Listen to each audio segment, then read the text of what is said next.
those natural resources that are owned by those individuals that are empowering people for generations, and it's not being done on the taxpayer dollar. To me, we should be joining hands and applauding that type of development of natural resources and commit ourselves to this comprehensive policy. And with that, I yield back my Would my friend time to the from gentleman. Pennsylvania just hold off for just a minute?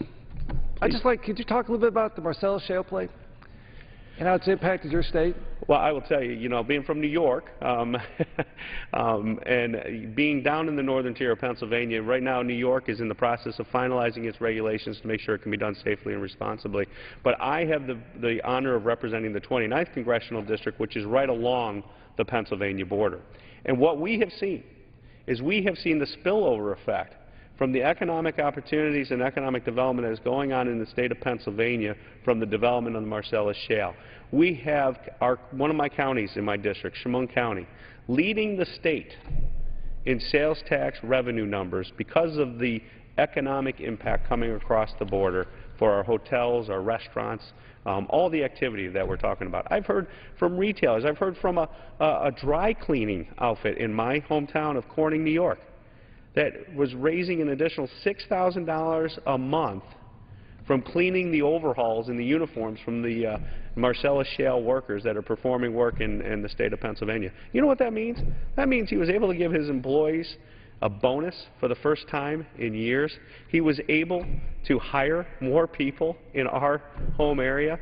I mean, this development touches so many lives and so many people, from the actual pulling of the natural gas out, but all the indirect benefits and everything else that is out there. And I thank my colleague from New York for those comments, and I just want to apologize because, as you know, shale formations don't know state boundaries. Amen. So Marcellus play is just from the New York all the way down through West Virginia. So and I want to thank both of my colleagues from New York and from Texas for joining us tonight. I know we're out of time, and certainly appreciate the opportunity to address the House with your expertise and your leadership, and know that we are fighting for the American people to do everything we can for American energy independence and American energy security. With that, I yield back my time.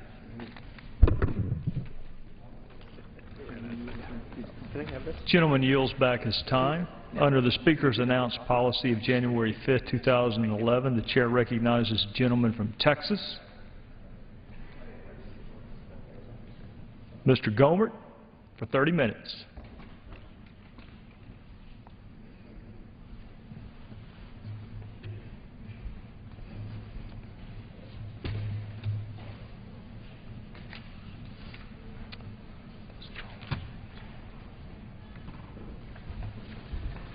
Thank you, Mr. Speaker. Come tonight deeply troubled about the situation in the Middle East, as so many people are, and also about the response of this country to our dear friend Israel. It's been quite interesting to see as Iran comes ever closer to having nuclear weapons, just how much of a friend this administration has, at least from its viewpoint, in Israel. In recent days, we have seen a story, a number of news services provided one story, a reporter from the Washington Post traveling with Defense Secretary Leon Panetta, the Washington Post columnist David Ignatius, and this article from Fox News says, traveling with the Defense Secretary in Brussels to cover his meeting with NATO defense ministers, Ignatius, the Washington Post writer, writes, quote, Panetta believes there is a strong likelihood that Israel will strike Iran in April, May, or June. That's awfully specific. There are some in Iran that have believed that we're a paper tiger, and so is Israel, and that we will prevent Israel from ever striking at all, and that if there were to be some kind of strike, it'd be much later in the year. There's an article from last October about Defense Secretary Panetta. This one is from the AP, October 2nd of last year. The AP story says that Defense Secretary Leon Panetta warned Sunday that Israel is becoming increasingly isolated in the Middle East and said Israeli leaders must restart negotiations with the Palestinians and work to restore relations with Egypt and Turkey. It's really interesting because it was my impression that it was not Israel that had withdrawn from close relations, that it was Turkey that had actually allowed the flotilla to go challenge a legal and appropriate blockade of the Gaza Strip, from which Israel was being bombarded on a constant basis. So they had a legal and legitimate interest in ensuring that more rockets did not flow into the Gaza Strip that would continue to be shot in an effort to kill Israelis. The reason that the rockets were flying from the Gaza Strip was because the Israelis had had really a rather amazing group of towns there, people making a living, beautiful homes, greenhouses, a way in which people could provide for themselves, grow their own food, in a number of greenhouses, just well-run communities. But the thought that the Israeli leaders had apparently was that if we will show this unilateral offer of goodwill to people who in the last 40 years have become to be called Palestinians, they obviously weren't for most of the history of mankind, but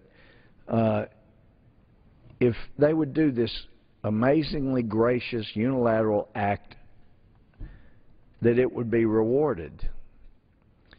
And what Israel has found, that it has been rewarded with rockets flying into Israel in an effort to try to terrorize and kill Israelis.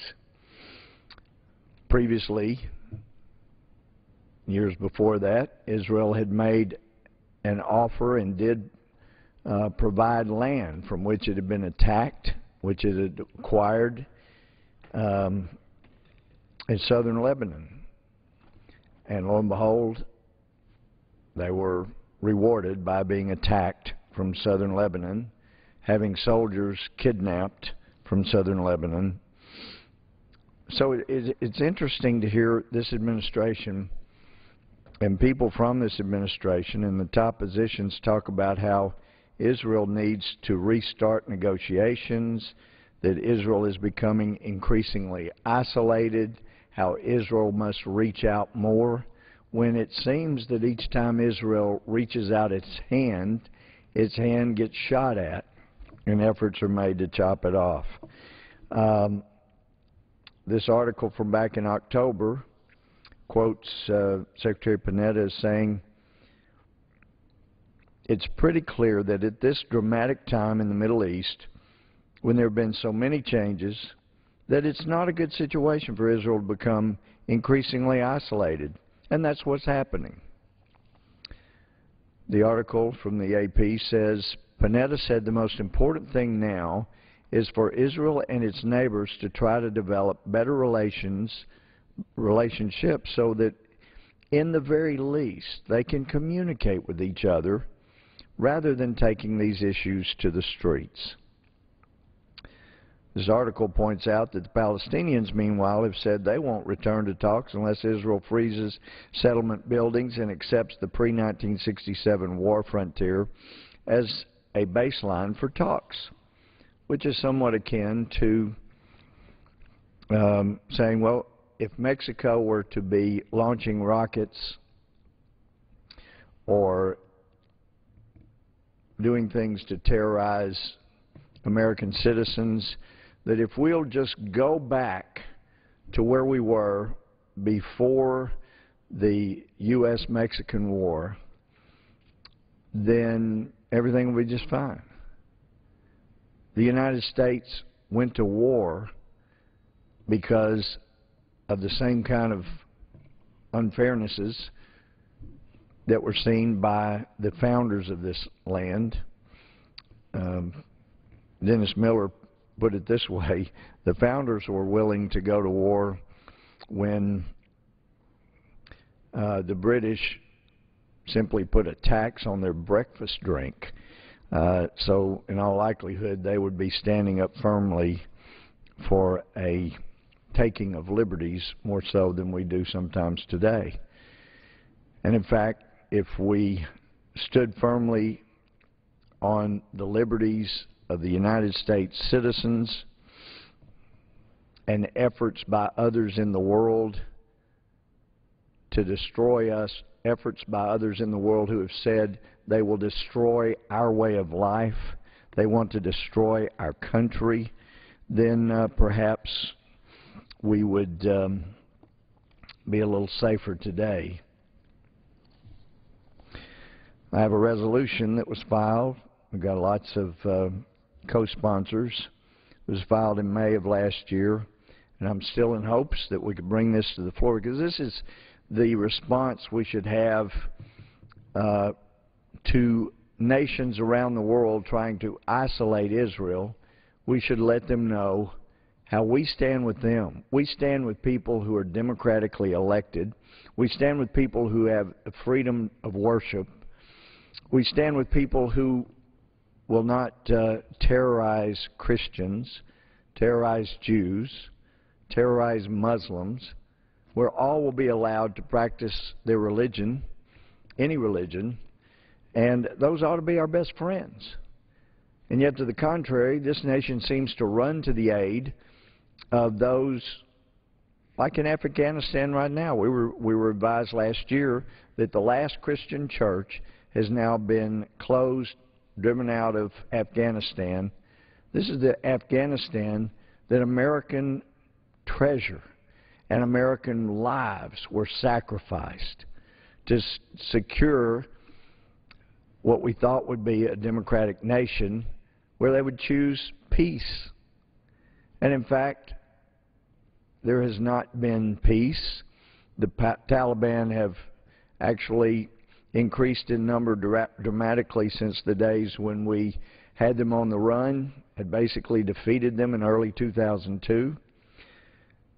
We come back to this resolution, HRES 271, and it says it is expressing the support for the State of Israel's right to defend Israeli sovereignty, to protect the lives and safety of the Israeli people, and to use all means necessary to confront and eliminate nuclear threats posed by the Islamic Republic of Iran, including the use of military force if no other peaceful solution can be found within a reasonable time to protect against such an immediate and existential threat to the State of Israel. This is the solution when a dear ally of the United States is being isolated by people who want to destroy it. And I know that I believe Secretary Panetta did a very good job at intelligence, and I hope will do as well at defense. We would encourage people in this administration, Mr. Speaker, to go look at what has really been said and who has actually done harm to whom. And what you find out is that Israel has not moved away from being a friend. And in fact, Israel had a treaty with Egypt. And a leader named Mubarak, with whom this nation had agreements, was doing all he could, apparently, it appeared, to keep that treaty, to keep Egypt's word with Israel. This administration, on the other hand, saw fit to encourage Mubarak to step down and to make way for what seems to be the military and the Muslim Brotherhood, who seem to have made clear they're not going to honor the treaty with Israel. They're not going to honor what was brokered here in the United States.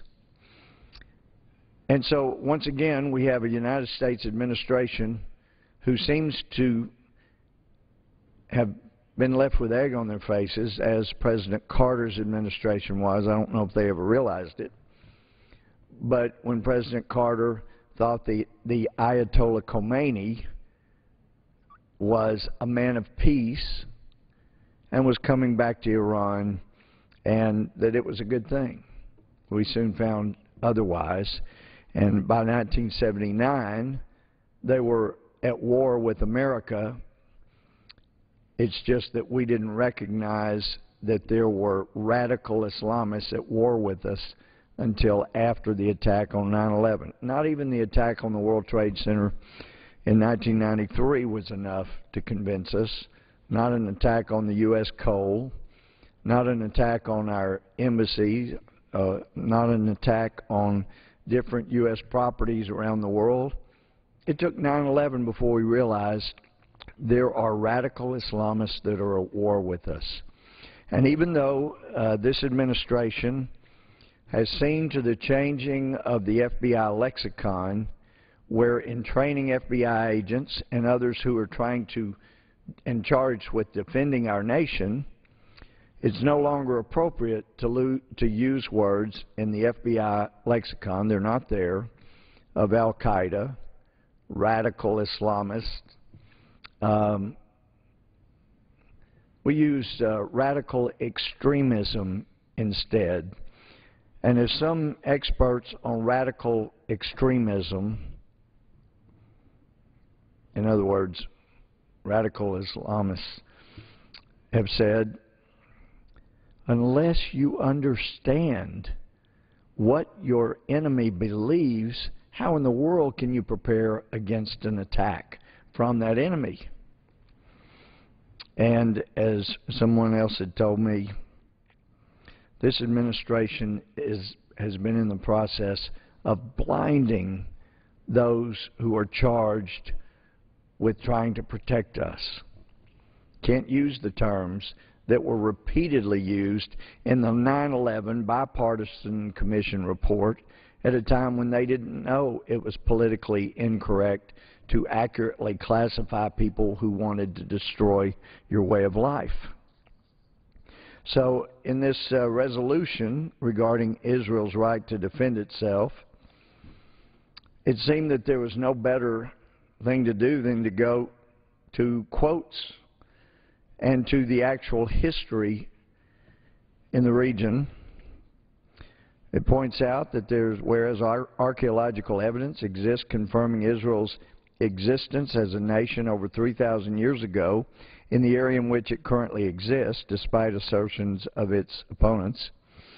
And it's been amazing. I've been over in Israel in November and seeing the results of excavations under what they now know as the City of David, in existence about 1,600 years before Muhammad was born. It's just amazing now, all of the evidence that's being found archaeologically that substantiates exactly what Israelis have been saying for years.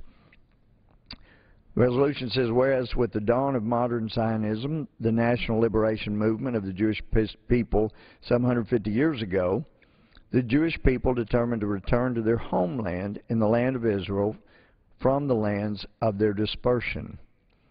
Whereas in 1922, the League of Nations mandated that the Jewish people were the legal sovereigns over the land of Israel, and that legal mandate has never been superseded.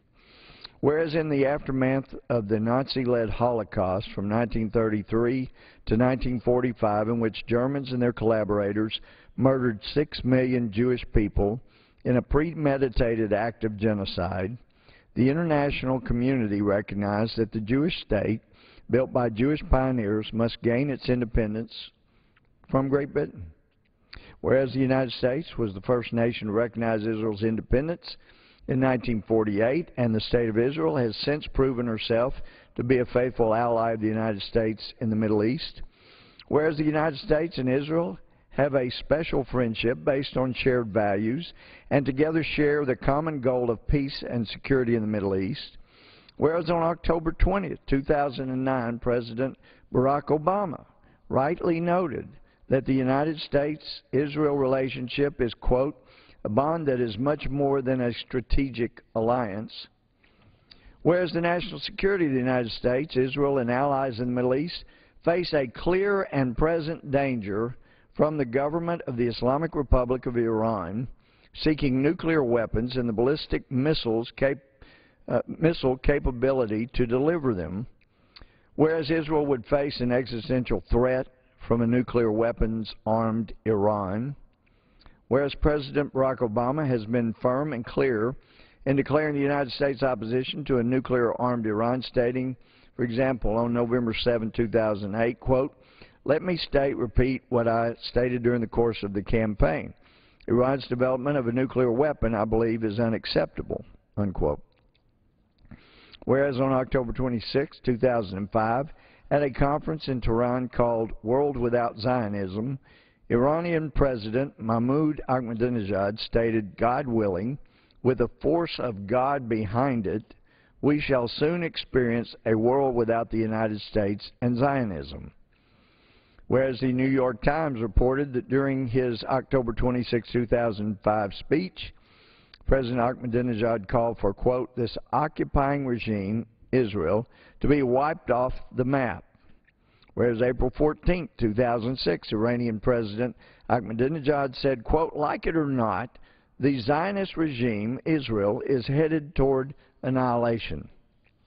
Whereas on June 2, 2008, Iranian President Ahmadinejad said, quote, "I must announce that the Zionist regime Israel, with a 60-year record of genocide, plunder, invasion, and betrayal, is about to die and will soon be erased from the geographical scene." Whereas on June 2, 2008, Iranian President Ahmadinejad said, "Today the time for the fall of the satanic power of the United States has come, and the countdown to the annihilation of the Emperor of Power and Wealth has started." Whereas on May 20, 2009, Iran successfully tested a surface long-range missile with an approximate range of 1,200 miles. And parenthetically, they now say they hope to have a missile that would be able to deliver a nuclear weapon from Iran to the United States.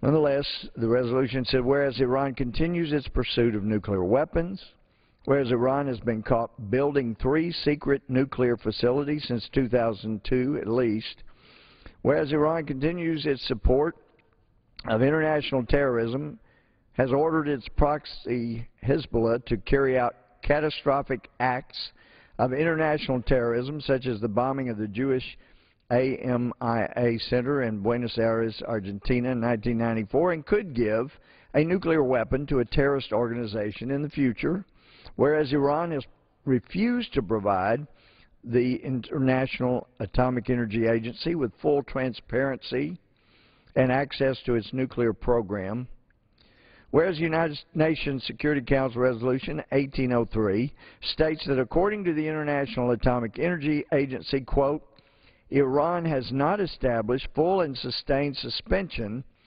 of all enrichment-related and reprocessing activities and heavy water-related projects as set out in Resolution 1696, 1737, 1747, nor resumed its cooperation with the IAEA under the additional protocol, nor taken the other steps required by the IAEA Board of Governors, nor complied with the provisions of Security Council Resolution 1696, 1737, and 1747. And whereas in July 2009's G8 summit in Italy, Iran was given a September 2009 deadline to start negotiations over its nuclear programs, and Iran offered a 5-page document lamenting the, quote, ungodly ways of thinking prevailing in global relations, unquote, including various subjects, but left out any mention of Iran's own nuclear program. Excuse me. Whereas the United States has been fully committed to finding a peaceful resolution to the Iranian nuclear threat, and has made boundless efforts seeking such a resolution and to determine if such a resolution is even possible. Whereas the United States does not want war or seek war with Iran, but it will continue to keep all options open to prevent Iran from obtaining nuclear weapons. And whereas Israeli Prime Minister Netanyahu said in January of 2011 that a change of course in Iran will not be possible, quote, without a credible military option that is put before them by the international community led by the United States, unquote. The resolution ultimately says that in addition to condemning the government of Islamic Republic of Iran for its threats of annihilation, it supports using all means of persuading the government of Iran to stop building and acquiring nuclear weapons, reaffirms the United States bond with Israel, but ultimately number 4 says that in this resolution we express our support for Israel's right to use all means necessary to confront and eliminate nuclear threats posed by Iran, defend Israeli sovereignty, and protect the lives and safety of the Israeli people, including the use of military force if no other peaceful solution can be found within a reasonable time. Now,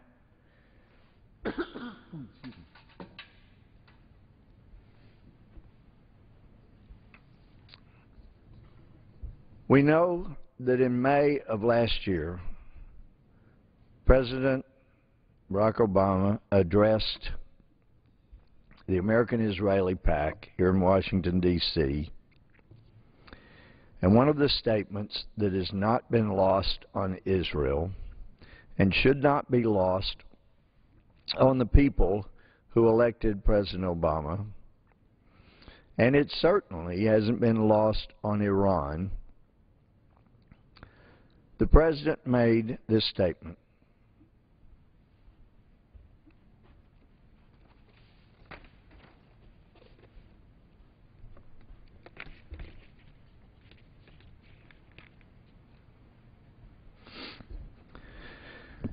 Israel must be able to defend itself by itself. It's made May 19, 2011. Israel must be able to defend itself by itself. Ever since the President made those statements, it certainly seems that Israel has taken the President's words to heart. And yet, instead of the United States doing as had been promised on many occasions, standing by Israel, our great ally, instead, our Defense Secretary, knowing that he's talking to a Washington Post reporter, knowing that it's not on background, knows that it will likely be reported, basically uses the opportunity to alert the nation whose leaders say they want to wipe Israel off the map, annihilate Israel, annihilate the United States, basically tells Iran, hey, heads up, Israel may be coming in the next few months. Look out, Israel may be coming in the next few months. It's still a mystery why our Defense Secretary, and he is a very smart man, why he would make such a statement without authority. Because he's not subject to the slips like outing SEAL Team 6 as the ones who took out Osama bin Laden, or outing the undisclosed location as the Vice President has done. This is a man not subject normally to those kind of gaffes. This Vice President warns Iran as if the pressure behind the scenes this administration has been putting on our dear friend Israel was not enough. So now we've got to alert Israel's enemy, Iran. I hope that the administration will come out and give a good and legitimate answer to how such a warning to Iran helps Israel. And I would commend to anyone, Mr. Speaker, interested in going online and reading in the Jerusalem Post, article dated February 7, 2012, by my friend Caroline Glick, titled "Our Word, Obama's Rhetorical Storm." Would commend that to everyone. The truth is, we should stand by Israel. Iran with nuclear weapons is a threat to us, not merely to Israel, and this nation should not leave it to Israel without our best bunker busters, without our AWACS, without our satellites, without our stealth technology. We should not put them in the position of having to defend us with lesser weapons capability. And I hope and pray that this administration will look more carefully at who the real enemy is, look more carefully at which nation was willing to come back to the peace table, willing to freeze the development of new housing areas, and which one was not, and which one of the nations, which one of the groups of people, in this case, the people of the West Bank, Palestinians, their complete refusal to even recognize Israel's right to exist, their continuing teaching of children in the Palestinian areas that the Israelis are occupiers of Palestinian land. It's throughout the teaching of the children in the Palestinian areas. And they're doing that with our money. We're sending them money to teach children to hate Israel so that there can't be peace. It's time to look more carefully at where we're spending our money. And with that, Mr. Speaker, I will yield back. The gentleman yields back. Does the gentleman have a motion? This time, Mr. Speaker, I would move that we do now hereby adjourn. The question is on the motion to adjourn. Those in favor say aye. Those opposed, no. The ayes have it. The motion is adopted. Accordingly, the House stands adjourned until 9 a.m. tomorrow.